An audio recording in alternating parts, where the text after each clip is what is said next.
That night I felt relieved when my pager finally went silent, until a new call came from the bed of a patient who had died 3 days ago.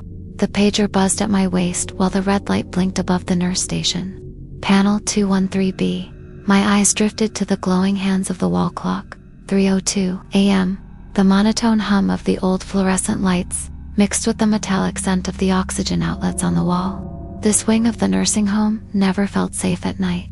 The doors creaked, hinges groaned, and blind spots on the cameras left too much space for shadows. 213B, Nazmi's room. Her heart had stopped just before dawn, 3 nights ago. The prayer beads she had clutched to her chest high had been the one to place them in the box, reserved for the forgotten dead. Her room had been cleaned, closed, and left unoccupied, which meant that bed should never trigger a call technically impossible. I pressed the reset button on the panel. For a moment the light flickered out, then came back with a sharper, shriller tone. I gripped the pager tighter, as if squeezing the plastic would silence it. It didn't. Down the hall, Ismail the orderly was dozing in front of the TV. I didn't wake him. Walking these halls in pairs at night only meant double the echoes, double the shadows, double the imagination. When I stepped into the corridor, the rubber soles of my shoes scraped faintly against the linoleum. A draft slipped under the blinds, making the light tremble like a knife edge. The further I walked, the paler the green exit signs looked, as if the building itself was holding its breath. As I neared 213, the call light over the door changed from a steady red to a dim pulse like a heartbeat. I unlocked the door with the master key. First came that familiar blend: ammonia, bleach, and something heavier beneath it, illness soaked into the walls. The bed was made, plastic covers pulled tight, the monitor gone, the sockets taped over. The call button had been removed, its cord coiled neatly on the bedside table. There was nothing left to press, no button at all. Yet from the room's own speaker, that familiar ding rang out, perfectly in sync with the pager on my belt. My throat tightened. I bent to check the wall panel. All the plugs were off. On the table, the cleaning crew had forgotten a small lavender wipe packet. Lavender, Nazmi's favorite. She had asked me once, "Can you put on the blue-capped one?" She'd held my wrist with surprising strength that last night, whispering, "Don't go."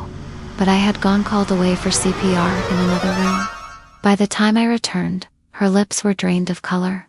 "Fault in the wiring," I muttered, as if my own voice might summon an answer. I opened the panel, wires in place. I pressed reset again, and the overhead lamp dimmed for a heartbeat. The shadow of a wheelchair stretched thin and crooked along the wall. That's when something rolled out from under the cabinet. A yellowed slip of paper. I picked it up. Personal belongings release form as my T, my own signature below. But beside the date, in large unfamiliar handwriting, was another time. 3 o'clock. I hadn't written that. As I slid the paper back, I noticed the drawer wasn't empty. A small cloth pouch lay inside, knotted at the top. I didn't open it. I didn't need to. The faint lavender scent rising from the fabric was enough to turn the cold, sterile room into a summer evening for a single breath. My fingers brushed the cold steel of the 4-pole, and a shiver bolted through me. The call rang again, a third time. Only now, a whisper seemed to bleed into the chime. I pressed my ear to the speaker. Its plastic grill was cold, gritty with dust. Silence, yet the call light above the door still pulsed, throbbing like a vein. I placed my hand on the bed's railing. The springs creaked faintly, as if someone had just sat there. The mattress slowly flattened, smoothing itself out. "Who's there?" I whispered. My voice came weaker than I meant. No shadow behind the curtain, just folded sheets and the dull sheen of plastic. Then my pager vibrated again. The screen read, 213B, help not cancelled. Not cancelled. Only shows when someone is still holding the button down. But here, there was no button to hold. I pulled my hand away from the pouch and switched off the main power on the wall. The room fell into darkness, lit only by a thin rectangle of pale light spilling in from the corridor. The sound stopped. I let out a breath, hearing only the steady tick-tick-tick of the wall clock. Then it stopped. The whole building seemed to choke on silence, and in that silence, from the bedside speaker, carried on the breath of lavender, came a voice I knew too well. "Don't go." For a moment I thought I'd lost my grip on reality. The whisper clung to the inside of my ear, lingering like the aftertaste of medicine. I pulled back from the wall speaker so quickly that the stool beneath the window scraped against the tiles. My own breathing sounded foreign ragged, too loud for the silence around me. The room, stripped of life, now felt occupied by something that required no body. I told myself it was stress. I'd been working 6 consecutive night shifts. Fatigue can conjure phantoms from shadows. But when I glanced again at the bedside table, that pouch still sat there, unmoving, its faint lavender fragrance weaving through the antiseptic air like an accusation. I reached out once more, tempted to untie the knot, then froze. The cloth bulged as though something inside shifted. The pager buzzed again.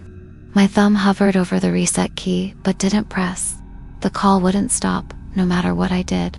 And this time, the red light above the door wasn't just pulsing, it was flickering faster, almost frantic. It painted the walls in waves of crimson that made the white paint look like skin peeling under heat. I backed into the hallway, the soles of my shoes squealing against linoleum. From here I could see the whole corridor, a long throat of pale light stretching into darkness. Each door stood shut, silent, but I couldn't shake the sensation that every room had someone watching me from behind its tiny square window. My pulse echoed in my ears like the pounding of heavy doors. Technical fault, I muttered again, louder this time, as if repetition would solidify it into truth. I turned toward the nurse station, intending to fetch the maintenance log. But halfway there, the overhead lights blinked, once, twice, then steadied. And in that instant, the entire corridor filled with sound, every call light activated at once. Red beacons flashed above each door. Each speaker rang out with that piercing ding, overlapping in a cacophony. My pager vibrated so violently I thought it might shatter against my ribs. 15 rooms, all crying out for attention, yet every single one of them empty since the West Wing had been decommissioned. I staggered back to the station, slamming the reset panel so hard my knuckles bruised.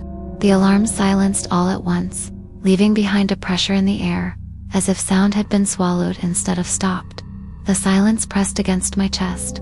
A soft scraping came from behind me. I turned. At the far end of the hall, 213B's door was half open, swaying gently. I knew I had closed it. I had locked it. The master key was still in my pocket, digging into my thigh. The fluorescent lights above that section of the corridor began to dim, one after another, as though something invisible was walking toward me, switching them off with each step. The darkness advanced in steady intervals, the buzzing hum of the lights fading one by one. I gripped the pager in my fist until plastic cut into my palm. "Not real," I whispered. "Not real," but my body disobeyed. I moved backward toward the stairwell. The emergency exit sign flickered faintly, the only defiant glow left at that end of the hall. Then, through the open door of 213B, I saw the bed, not empty anymore. The shape of a body lay beneath the sheet, rising and falling with shallow breaths. My stomach lurched. No one had touched that room since Nazmi's death, yet now the blanket shifted with each invisible inhale. Against every rational impulse, I stepped closer. My shoes echoed louder now, each step a hammer striking the silence. The figure under the sheet was motionless, except for that rhythm: inhale, exhale. I reached the bedside, heart threatening to burst. The sheet caved inward suddenly, as if a pair of hands had pushed up from beneath, pressing against the fabric. My own hand shot forward instinctively, grabbing the rail. Cold bled through the metal, biting into my skin, and then the sheet deflated. Flat again, empty. I gasped, stumbling backward, and collided with the floor stand.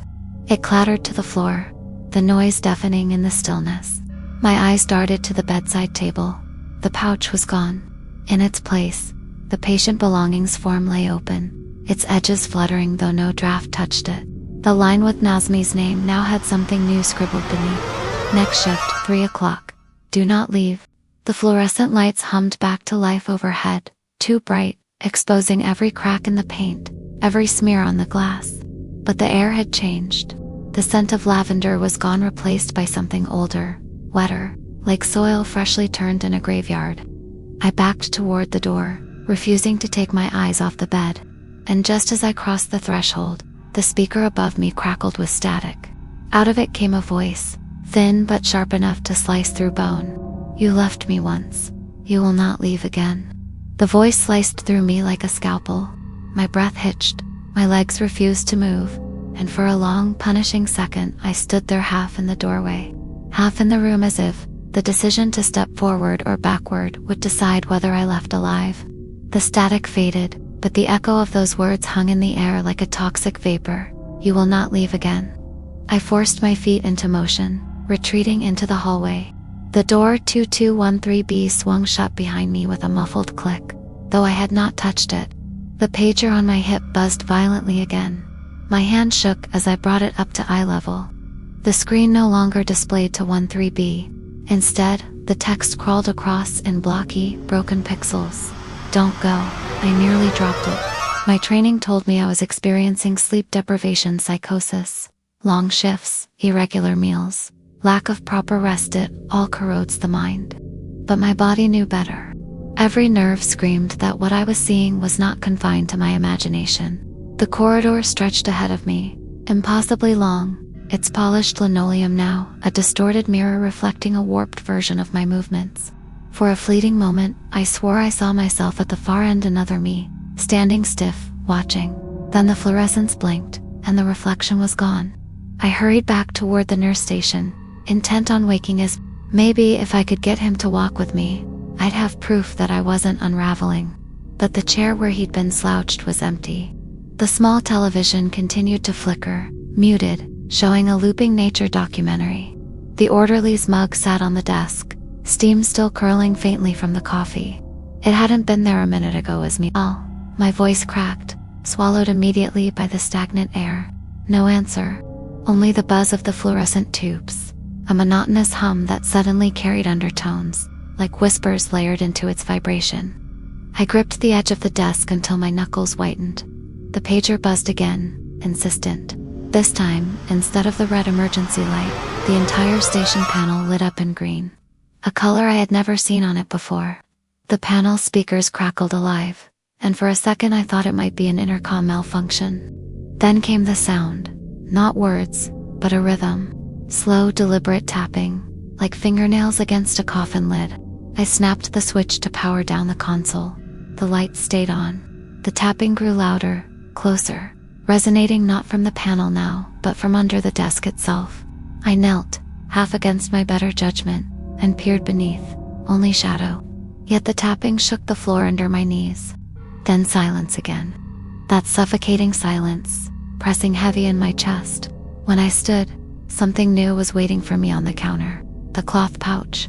It's not undone, prayer beads spilling across the surface. I recoiled. My pulse hammered so hard I could hear it in my ears. One of the beads rolled off the desk, striking the floor with a soft tick. It spun in a lazy circle before stopping right at my shoe. Against all reason, I bent down and picked it up. It was warm. Too warm. As if it had been clenched in a living hand moments before. My mind screamed to leave, to walk straight out of the building, but my body disobeyed once more.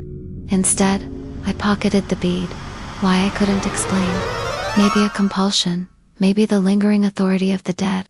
From the corner of my vision, the corridor lights dimmed again.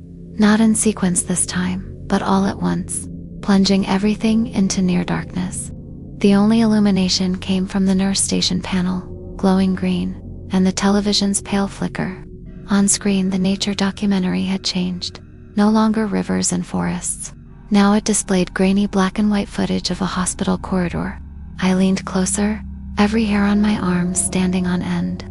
The footage showed a figure in scrubs, walking slowly, dragging an IV stand.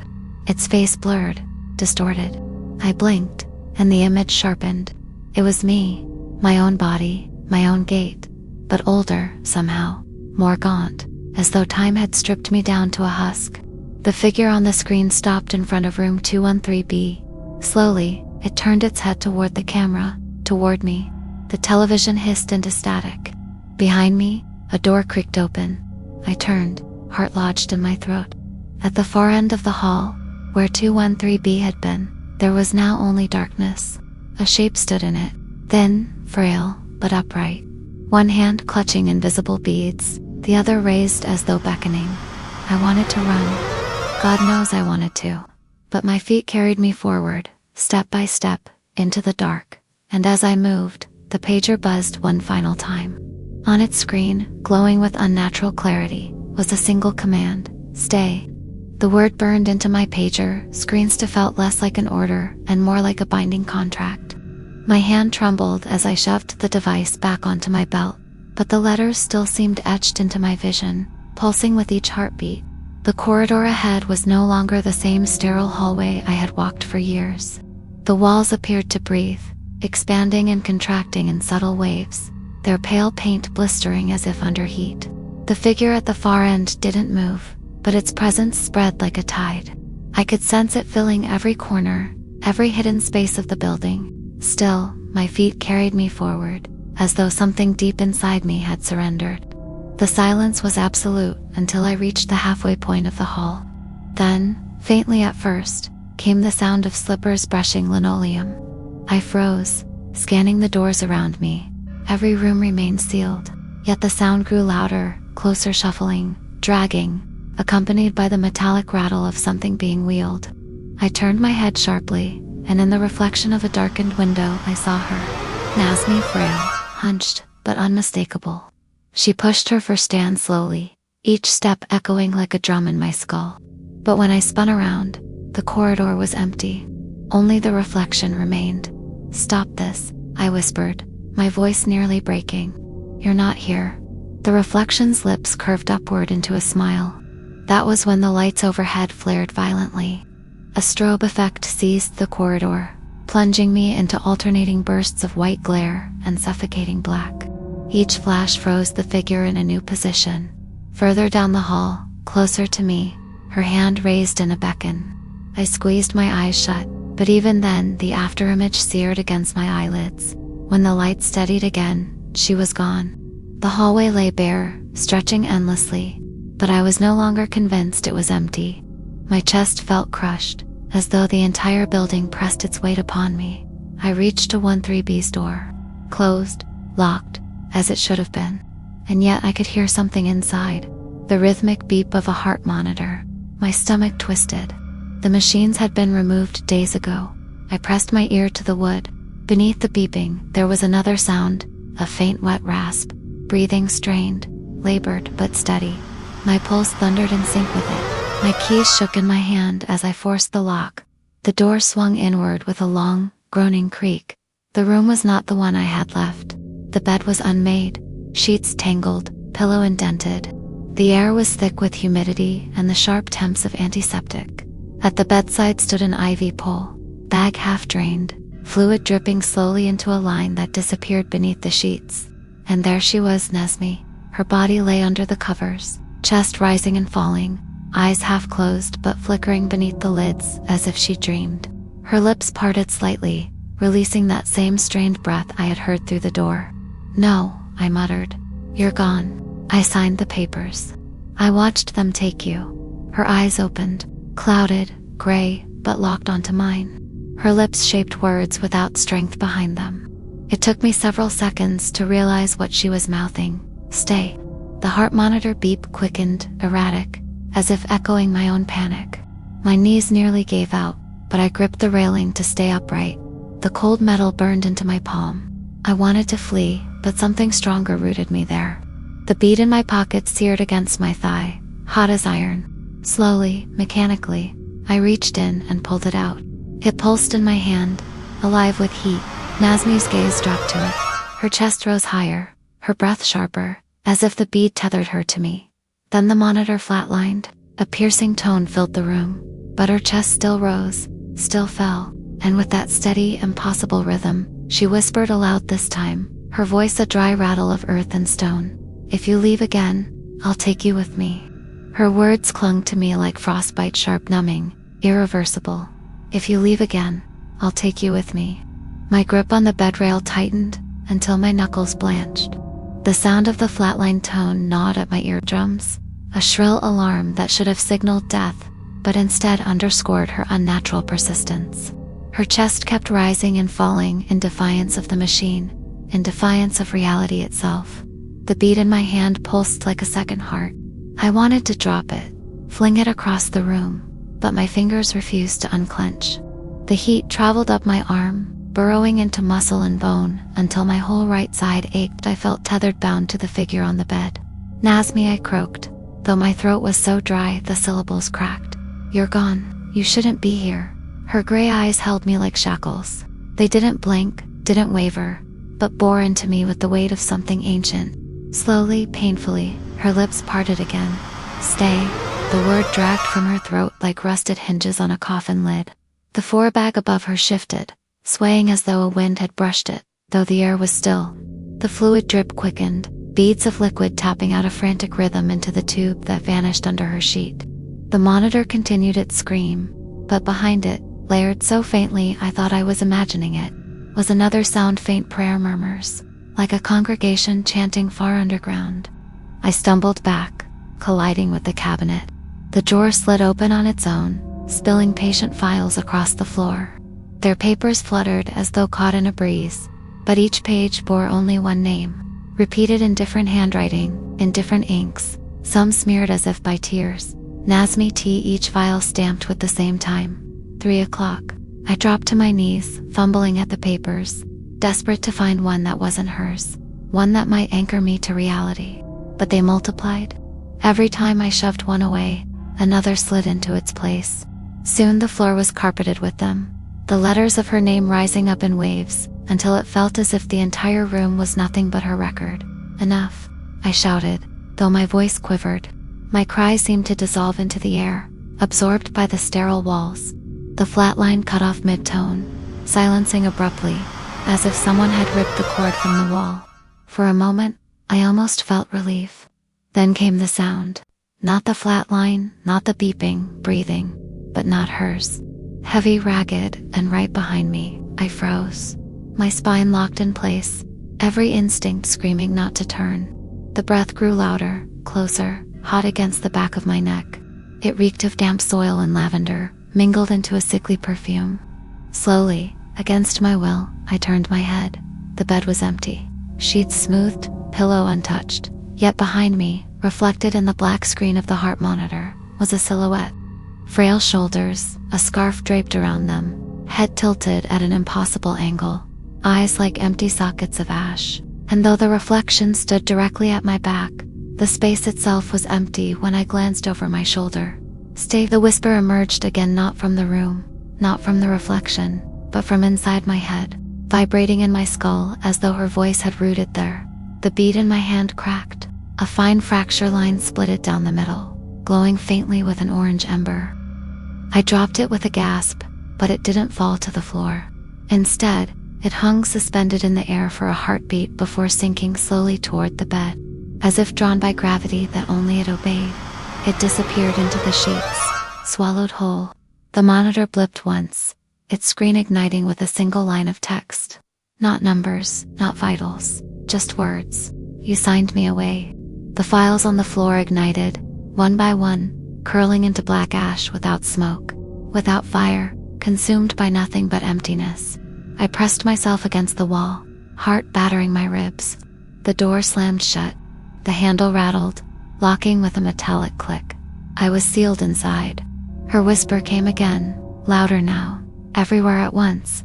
"If you leave again, I'll take you with me." And this time, as my body trembled, I understood the truth in her threat, because my own chest felt heavy, my breath shallow, my pulse faltering to the rhythm of hers. It was not just a warning, it was already happening. The weight pressing on my chest was unbearable, as though invisible hands were kneading my ribs inward, forcing each breath into shallow gasps. The walls seemed closer, warped inward like the room itself was collapsing around me. My pulse throbbed in my ears, matching the slow, rasping inhale and exhale that filled the space, though I knew it wasn't only my own. The bed that had been empty seconds before now shifted. The sheets rose with a phantom shape beneath them, as though someone had just lain down. The air grew damp, thick, smelling of wilted flowers left too long in stagnant water. I staggered back against the cabinet, my palms slick with sweat, my eyes fixed on the bed's silhouette. The heart monitor flickered to life again, its black screen flashing an erratic pulse. Numbers scrolled across, not vitals, but dates, birth dates, death dates. each line ending with the same hour, 3 o'clock. The screen froze, and one final entry appeared, my own name. My throat constricted so violently I could barely choke out sound. No, I didn't. Before I could finish, the sheets shifted violently. Something beneath them sat upright. Not slowly, not with the weakness of the dying, but with sudden force, as if yanked upright by strings. The outline of a head turned toward me.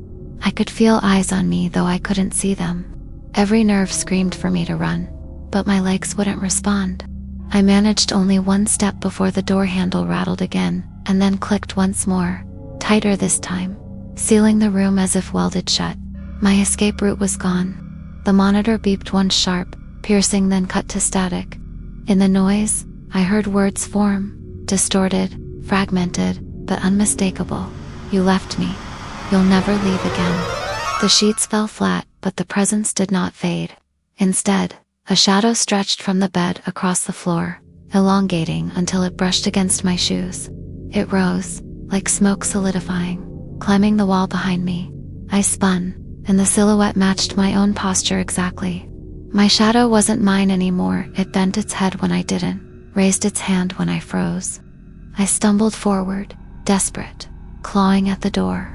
The metal knob was icy, biting into my palm, and though I twisted until my wrist ached, it refused to give.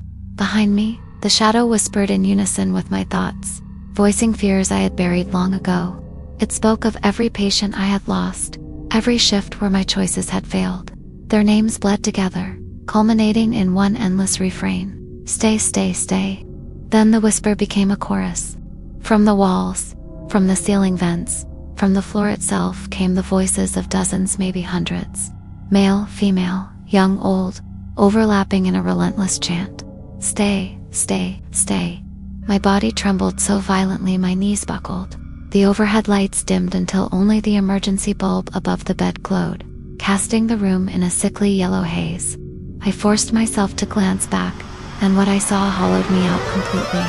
Nazmi lay fully on the bed now, uncovered, hands folded neatly over the very prayer beads I had dropped. Her eyes were open, glassy, but locked on me with such ferocity it rooted me to the spot. Her lips curved into something like a smile, though twisted, knowing, cruel. And then, in a voice both hers and not hers, layered with 1,000 echoes, she spoke. Your place was always here. The monitor shrieked back into life. My own name filled the screen again, the letters glowing brighter until they bled light into the room.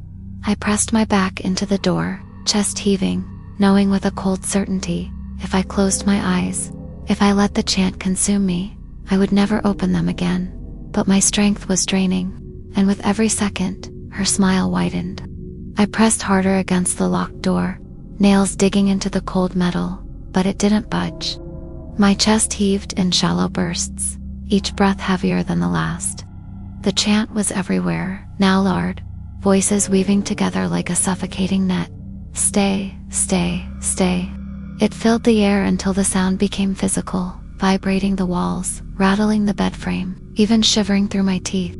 Nazmi's body on the bed never moved, yet her glassy eyes followed me wherever I shifted. The prayer beads resting on her chest pulsed faintly, each bead glowing like a coal before dimming again, in rhythm with the voices. It was as though they were the source, binding me here with every echo.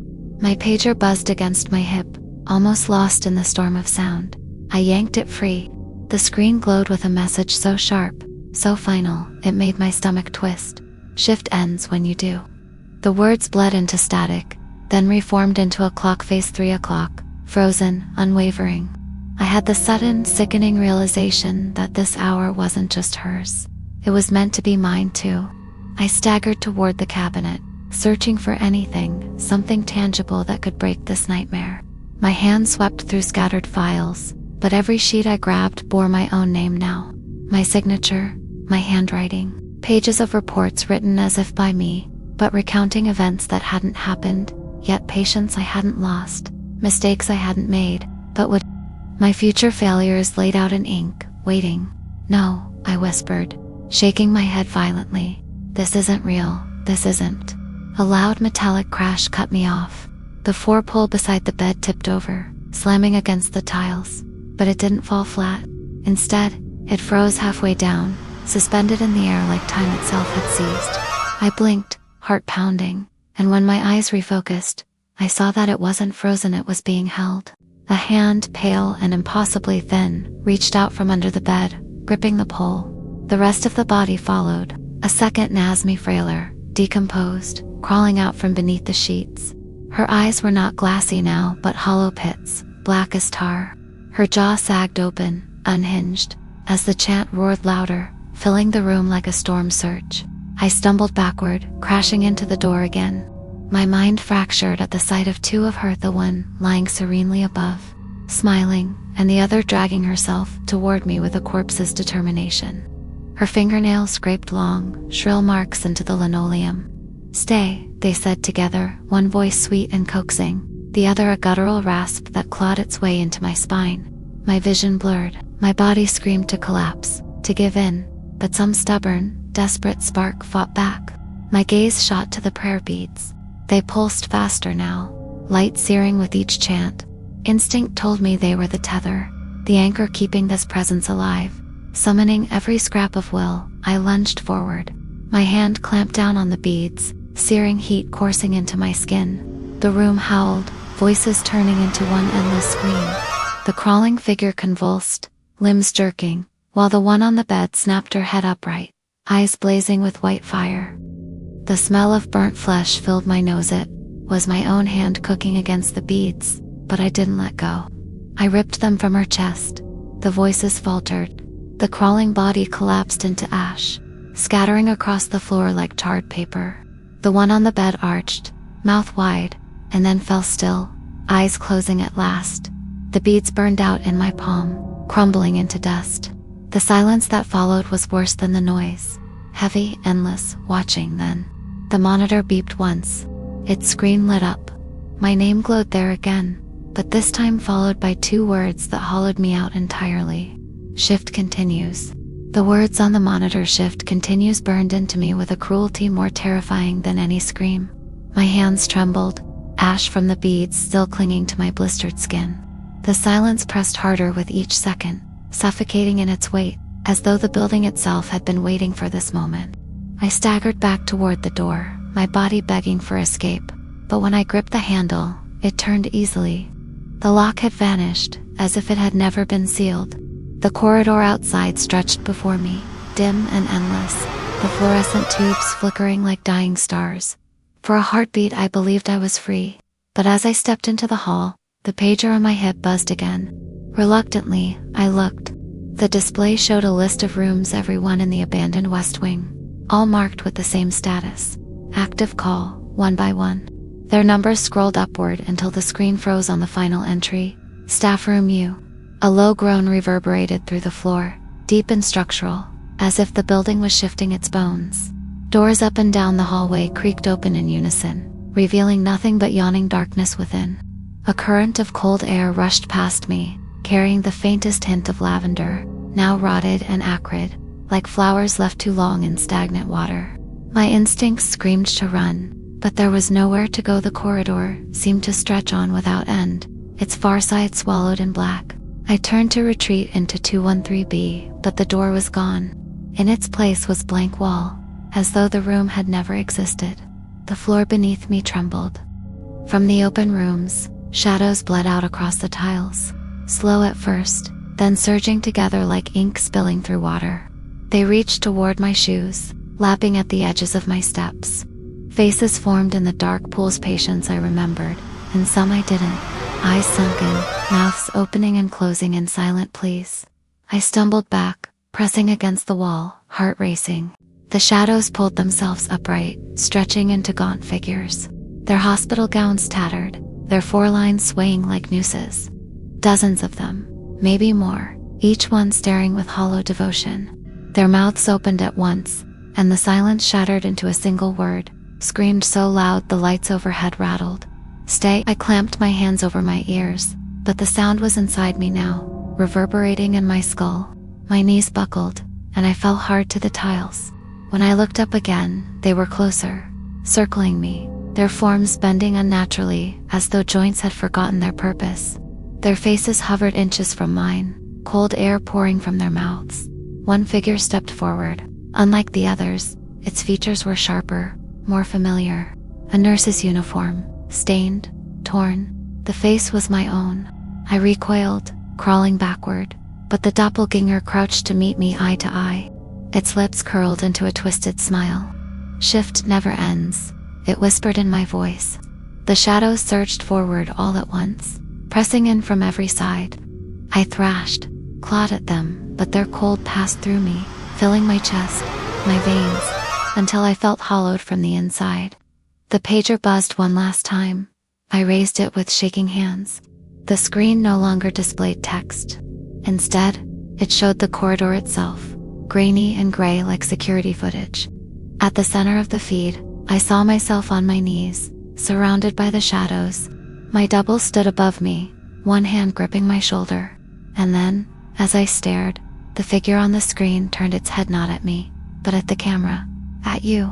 The display flickered, then went dark. Around me, the shadows whispered, soft now, almost tender, "Shift continues." The chorus of whispers wrapped around me, too soft to block out, too steady to ignore. "Shift continues." They wove through my ears like threads, tangling in my thoughts until I could no longer tell where my mind ended and theirs began. I staggered to my feet, but the floor felt unstable, rubbery, like walking on flesh instead of tile. Each step sank slightly, a nauseating give beneath my weight. The figures that surrounded me swayed in unison, as if tethered to some rhythm I couldn't hear. Their eyes, those hollow sockets, seemed to pulse with a dim glow, a mockery of life. My doppelganger still crouched before me, grinning with my own mouth. When it spoke again, its words slithered directly into my bones. "Clocked in at birth, clocked out at death. You should know that by now." I shook my head violently, backing toward the wall. "You're not me, you're..." Before I could finish, the shadows pressed closer, their cold breath smothering me. The pager buzzed again in my palm. I looked down, praying for some rational error code, some glitch I could cling to. Instead, the screen displayed a new message, clean and undeniable. "Room O report immediately." My stomach lurched. There was no room, zero. This building had never had one. Yet when I glanced down the corridor, past the flickering lights and open doors, I saw it, a door that hadn't been there before. Matte black, no window, a brass number etched into the surface. 0. The figures shifted aside as though granting me passage. Their swaying forms parted like curtains, guiding me forward whether I wanted to go or not. My doppelganger stood, gesturing toward the door with a mock bow. I moved, not by choice but by compulsion, each step dragging me closer. The air grew colder, the lavender stench souring into the smell of burnt hair and antiseptic. My breath came in clouds now, fogging the space in front of me. As I reached the door, the pager buzzed with one final command: "Enter." I hesitated, hand trembling inches from the knob. My reflection in the brass number 0 wavered strangely, its mouth twitching independently, its eyes narrowing. Before I could retreat, the knob twisted on its own. The door creaked open, revealing nothing but pitch-black void. The shadows behind me leaned forward, urging, whispering. My double's voice came from every direction. "Your shift isn't over. You're late." The blackness inside the doorway stirred, like smoke alive, swirling with faint shapes. I thought I saw beds lined in rows, bodies twitching, monitors blinking, all submerged in endless dark. The smell of rot hit me so hard I gagged. Still, some force dragged me closer. My toes crossed the threshold. The air inside was heavy, pressing down like a physical weight. The whispers silenced all at once. For the first time since the nightmare began, there was absolute quiet. And then, from deep inside the darkness, came the unmistakable sound of a heart monitor. A slow, deliberate beep, beep, beep. Only it wasn't one monitor. It was dozens, hundreds. The sound swelled, overlapping, a mechanical chorus of lives ending and beginning. I turned to flee, but the corridor was gone. The shadows, the flickering lights, even the wall itself vanished. There was only the black doorway and me, standing at its lip. The pager screen lit up once more, though my hand shook so violently I nearly dropped it. 3 words blinked there, rhythmically with the monitor beeps. "Admit new patient." The void exhaled, pulling me forward, and I realized with a sickening clarity, I was the patient. The realization struck with the weight of a collapsing ceiling. I was the patient. My throat dried instantly, as though the very air had been stolen from me. The monitors in the void beeped faster now, their rhythms overlapping into chaos. The sound echoed in my chest, syncing with my pulse until I couldn't tell which belonged to me. I clutched the pager like a lifeline, but its glow dimmed, its text fading in and out. The words shifted, scrambled, then reformed with a dreadful clarity. Admission form ready. Beneath it, a cursor blinked. Waiting, hungry. I'm not, I whispered, shaking my head. I'm not supposed to be here. The void didn't care. It inhaled again, a massive pull that dragged my feet across the threshold. My heels scraped against the floor, leaving streaks that glowed faintly, as though the ground itself was erasing me step by step. Inside, the shapes became clearer. Rows of hospital beds stretched into infinity, each one occupied. Some held forms wrapped in sheets, others had machines attached, wires and tubes weaving into their pale flesh. Faces turned toward me as I passed, eyes half open, mouths moving in silent gasps. They weren't patients, they were colleagues, nurses, doctors, orderlies, people like me, trapped mid-shift, never released. The nearest bed shuddered. A hand twitched free from under its blanket, veins black and bulging. The fingers curled toward me, beckoning. The heart monitor beside it spiked wildly, then flatlined with a shriek. Yet the body didn't go still. It sat up, head lolling, lips parting to form a single word. Stay. The others joined, one by one. A grotesque chorus of the trapped voices gurgling through dry throats, repeating the command in relentless unison. Stay, stay, stay. The sound shook the beds, the IV stands, the monitors all rattling in a fever pitch. I staggered backward, but there was no corridor behind me now. Only more beds, endless rows, stretching in every direction. My pager buzzed again. The message had changed to a new line. Sign below to confirm. Beneath it, my own name glowed, waiting for a signature. The screen pulsed, and before my eyes, the glass warped into a reflection. My face stared back, gaunt, hollow-eyed, lips moving silently, as though already agreeing. My hands betrayed me, thumb twitching toward the confirmation key. No, I screamed, slamming the pager against the bed rail. It cracked but didn't break. The reflection smiled at me from the fractured glass, lips curling into words I hadn't spoken yet. You've already signed. The bed beside me erupted, restraints snapped, wires tore free, and the body launched upward, mouth open wide in a silent howl. Its arms wrapped around me, ice cold, pulling me against its chest. Its heartbeat pounded, not with life but with the same mechanical rhythm of the monitors. More bodies stirred, sheets fell away, revealing countless faces, all watching, all smiling the same knowing smile. The monitors synchronized into one deafening tone, and over it, a single voice rose, the same one that had haunted me since 213B. Nazmi's shift never ends. The void swallowed the last of the light, and in the suffocating black, the admission form on the pager blinked once more. My name glowed brighter, the cursor finally stopping beside it. Signed. The screen burned with a single word: signed. My breath caught in my throat. I hadn't touched the pager, hadn't pressed anything, but somehow the confirmation was there, glowing with a finality that crushed me. The sound of the monitors shifted again, no longer random, no longer chaotic. Now they pulsed in unison, a single mechanical heartbeat that filled the endless ward. The beds trembled with the rhythm. One by one, the figures within sat up, their motions stiff, unnatural, as if guided by unseen strings. Their hollow gazes locked onto me, each face pale and waxy under the sickly fluorescent glow. I tried to back away, but there was nowhere left to go. The corridor was gone. Only this infinite ward existed. The first figure stepped down from its bed. Bare feet slapped the floor with wet, sticky sounds. Then another, and another. Soon, dozens shuffled toward me, their mouths opening in unison. But instead of the familiar word, stay, they spoke something new, a phrase that froze my blood. Welcome to the shift. My body shook violently, my hands trembling so hard, The pager slipped from my grip. It clattered onto the floor, skittering across the tiles before stopping beneath one of the beds. I hesitated, but every instinct screamed that I couldn't leave it behind. It was the only anchor I had left, even if it was betraying me. I dropped to my knees, crawling after it. My palm slapped into a thin layer of liquid spread across the floor, sticky, copper-scented blood.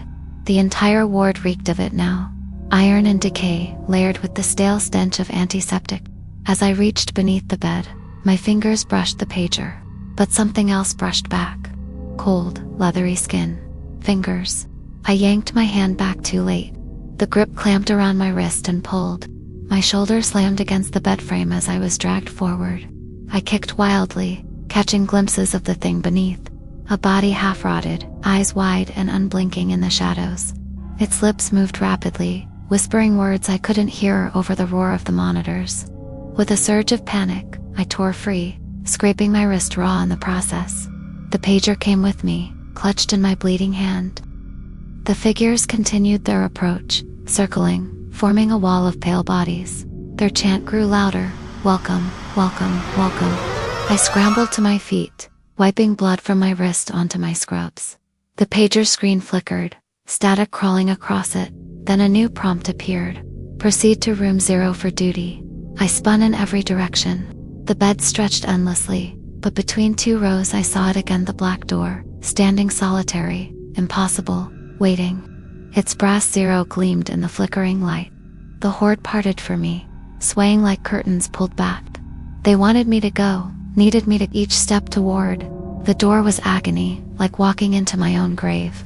The air thickened, every breath sour, every sound muffled under the pounding rhythm of the mechanical heartbeat.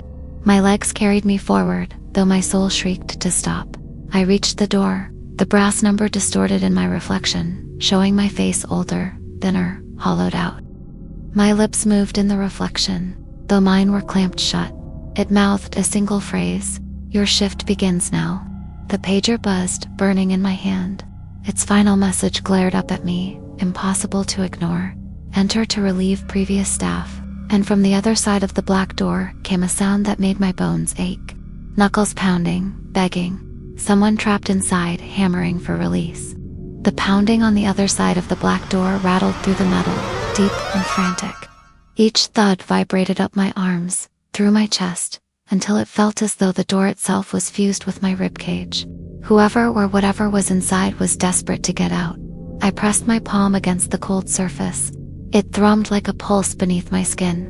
The brass number 0 seemed to warp under my touch, bending, reshaping until it resembled an open eye. My reflection stared back through it, lips moving without sound. The pager buzzed again. Its cracked screen displayed a single instruction: replace staff, sign out, current occupant. I shook my head, throat tight. "No, I can't." My voice sounded foreign, drained of authority. The pounding grew more violent. A muffled voice bled through the door, hoarse with terror. Don't let them make you." The words cut off with a choking gasp, followed by silence. Behind me, the ward had gone still. The figures in the beds sat motionless, heads turned toward me, eyes unblinking, their mouths stretched into faint smiles, waiting. The mechanical heartbeat of the monitor slowed, syncing with my own pulse, as though adjusting to my body. "Shift continues," they whispered in perfect unison. I backed away from the door, pager clutched like a weapon. My thoughts scrambled for escape routes, but the ward extended endlessly. No windows, no exits. Just the black door, the watching figures, and me. Suddenly, the door handle rattled, twisting sharply. The pounding ceased. A pause hung in the air, heavy, suffocating. Then, slowly, the door began to open on its own. Darkness poured out like smoke, curling across the floor, creeping toward my shoes. The cold was instant, biting, crawling into my lungs. Within the shadow, a hand emerged. It was skeletal, veins black, skin torn. It gripped the edge of the doorframe as another hand followed. Then the hunched figure of a nurse dragged itself into view. Her badge glinted faintly under the flickering light. My eyes focused, and my stomach dropped. The name on the badge was mine. Or rather I staggered forward, face hollow, cheeks sunken, eyes a lifeless gray. She held the pager too, an older model, its screen cracked but still glowing faintly with the words, "Signed out." I stumbled backward, shaking my head. No, you're not me." Her lips parted, voice rasping like sandpaper. "You're late." The bed figures stirred again, their whispers rising. "Relieve her, relieve her, relieve her." The other me reached out, her skeletal hand brushing my wrist. The pager in my grip vibrated violently, syncing with hers. The screens flashed the same message in unison, "Transfer in progress." A searing pain shot through my arm, up into my chest. I gasped, dropping to my knees as my vision blurred. My shadow peeled itself off the floor, standing upright even as I collapsed. It moved with her now, not me. Through the haze, I watched as she smiled, a grotesque stretch of cracked lips. She dropped her old pager onto the tiles, letting it shatter, and clutched mine instead. "You're signed in," she whispered, her voice merging with mine until I couldn't tell the difference. The black door yawned wider, its darkness swallowing the beds, the figures, even the walls. The last thing I saw before the void consumed me was my own face walking calmly away free, while I was dragged backward into endless shadow. The monitors flatlined in unison, and the darkness whispered its decree. Shift continues. The void wrapped itself around me like wet cloth, clinging to my skin, seeping into my lungs. I clawed at the air but found nothing solid, only endless cold, pressing tighter, sinking deeper.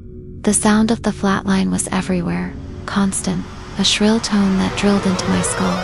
I wanted to scream, but no sound left my throat. Then, abruptly, the silence returned. The darkness loosened just enough for me to see shapes forming around me. A room materialized, not the ward, not the corridor, but something smaller. A nurse station, though wrong in its proportions. The walls stretched too tall, the counters too long, the ceiling pressing down low, like I was caught inside a distorted memory. The desk lamp flickered on. Papers lay scattered across the surface. Each one bore my handwriting, but none were charts or medical records. They were confessionals, detailed accounts of every patient I had ever failed, every mistake I had made, every shortcut I had taken to survive the shift. Some I remembered, some I did not, yet the ink was mine. The pager buzzed in my palm again, though I swore the doppelganger had taken it.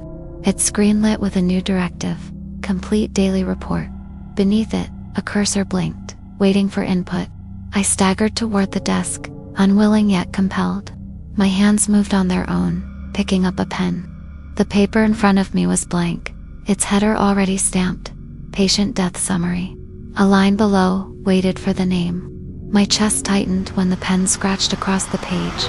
I tried to resist, to stop, but my hand moved steadily, writing letters I did not will. When I finally looked, the name was mine. The lights overhead dimmed to nothing but a faint glow from the lamp. A voice drifted from the shadows behind me. Nazmi's voice. "Every shift has paperwork," she murmured. "You knew this when you signed." I spun, but she wasn't there. Instead, rows of filing cabinets lined the walls now, drawers creaking open. Inside, I glimpsed thousands of files, each stamped with the same time, 3 o'clock. My stomach twisted. This wasn't a hospital lit, was a ledger of the condemned. The drawers began to slam shut one after another, the sound echoing like gunshots. The final cabinet burst open, spitting out a single folder that slid across the floor to my feet. Its tab bore my full name in bold black ink. I bent down, hands shaking as I opened it. Inside was a mirror instead of paper. My reflection stared back, gaunt, hollow-eyed, lips trembling. Behind me in the glass, a figure loomed. The other nurse me, her skeletal hands reaching. I dropped the folder, but the mirror image did not vanish. It spilled out onto the floor like liquid silver, spreading until it covered the tiles. My reflection crawled up from its surface, grinning with broken teeth, eyes void black. It leaned close, whispering with my voice. "You're not staff anymore. You're the patient." The pager buzzed once more. The words glared on its cracked screen. Final and absolute. Admission complete. The mirror closed over my feet, climbing my legs like water. My body fought, thrashing, but the surface swallowed me inch by inch. My last glimpse before I went under was of the black door reappearing ahead, its brass number 0 gleaming like an eye. The moment it sealed above my head, the world drowned in shadow. And from everywhere at once, the chorus returned. Shift continues. The darkness swallowed me whole. There was no up or down, no air or ground, only the endless weight of shadow pressing on every inch of my skin. My lungs screamed for breath, yet somehow I breathed, each inhale thick with the taste of rust and old earth. My heartbeat slowed until it matched a sound that rose from the black, a deep, resonant thump, steady as a drum, not mine, not human, something larger.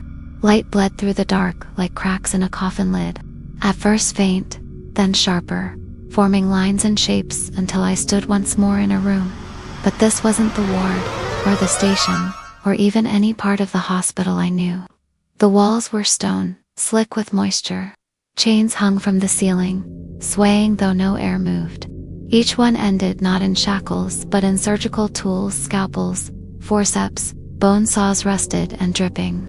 Rows of iron-framed beds stretched into the gloom, their sheets blackened with stains that had never been washed out, and on every pillow lay a head doctors, nurses, patients, all with eyes open, all watching me. Their bodies didn't move, but their gazes followed wherever I stepped. I stumbled forward, my shoes splashing into shallow water that rippled with every heartbeat. The sound of the monitors was gone, replaced by whispers that rose from the heads on the pillows. Low, constant, chanting not stay this time but something else, something worse. You belong here. The black door appeared at the far end of the chamber. Its brass 0 gleamed faintly in the flicker of a single swinging light bulb. I knew if I reached it, the nightmare would only deepen, but behind me, the stone walls had already closed in, sealing any escape. The pager buzzed in my palm again, though I had thought it drowned with me. Its screen flickered, lines of text crawling like worms. New assignment, ward below, report now. I shook my head violently, backing away, but the shadows moved with me. From the nearest bed, one of the heads twisted unnaturally, neck snapping as it rolled sideways. Its mouth opened, and in a ragged voice that belonged to me, it hissed, "Shift continues." The others joined, their voices overlapping in dreadful harmony, until the chamber shook. Chains rattled, scalpels clinked like chimes, and the air grew thick with the iron stink of blood. The black door creaked open on its own. Inside, nothing but void, yet I felt the pull, stronger than ever. My knees bent unwillingly, body dragged forward, step by step. The water beneath me churned, cold rising up my legs as though the ground itself tried to claim me. Just before I crossed the threshold, I looked back one final time. Every head on every bed had lifted now, mouths stretched wide, voices thundering the same decree. "You're on the schedule." The pager flared bright, burning my hand, forcing my eyes back to its screen. One final message seared itself into me, carved deeper than flesh. Permanent shift. The door slammed shut behind me. Darkness swallowed everything again. And then distant, echoing through the black, came the sound of another pager. Not mine, someone else's. A new voice trembling, calling out from far above. The cycle was starting over. The echo of that distant pager tore through the black like a warning bell. Its shrill vibration didn't belong to MIT, belonged to someone else. Someone new. A fresh voice calling into the abyss. For the first time since the nightmare began, I understood. I wasn't just trapped. I was replaced. The darkness around me shifted, folding into walls again. But these were no longer stone. They were slick, padded, pale, like the inside of a lung. The floor beneath my feet throbbed faintly with a pulse, a slow rhythm that wasn't my own. I staggered forward, my shoes sinking slightly with every step, leaving no mark behind. The black door stood ahead once more, its brass 0 glowing hotter than ever, molten in the dark. But this time, it was closed from my side. I reached for the handle, desperation clawing at my chest, but my hand passed straight through it like smoke. I was on the wrong side now. From behind me came the whispers, the chorus of the damned staff, the endless ward of the forgotten. They drew closer, their voices a cruel lullaby, relieved, relieved, relieved. I spun, heart hammering, and there they were, rows of faces emerging from the dark. Doctors, nurses, orderlies, all gaunt and gray, each still wearing their uniforms. Their eyes glowed faintly, like monitors left on standby, their mouths curling into knowing smiles. Among them, I saw her Nazmai, her scarf draped neatly across her shoulders, her prayer beads looped once more in her hands. She stepped forward, her face illuminated by the glow of the zero behind me. "You signed, just as I did," she said softly, almost tenderly. "The shift doesn't end, it only passes on."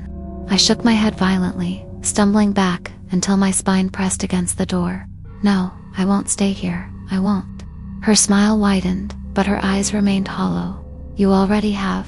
The pager in my hand vibrated one last time. Its cracked screen displayed no message, no text. Only a reflection, mine, but not mine. Older, drained, skin gray like theirs. My lips moved in the glass, though I spoke no words. And then the screen shattered, cutting my palm, leaving only shards of black glass. The sound of the distant pager grew louder, echoing through the void. Somewhere far away, a new nurse, a new doctor, had heard a call in the night. Somewhere, another shift had begun. Nazmi lifted her hand and pointed toward the endless dark. The other figures followed, raising their arms in unison, their voices swelling until the chamber itself shook. Shift continues, and then the darkness collapsed, folding me into the chorus, binding me forever to their rhythm. My breath, my heartbeat, my voice absorbed, indistinguishable from theirs. No one leaves, no one escapes. We only wait for the next pager to buzz, for the next name to be signed. The shift never ends. It only adds new staff.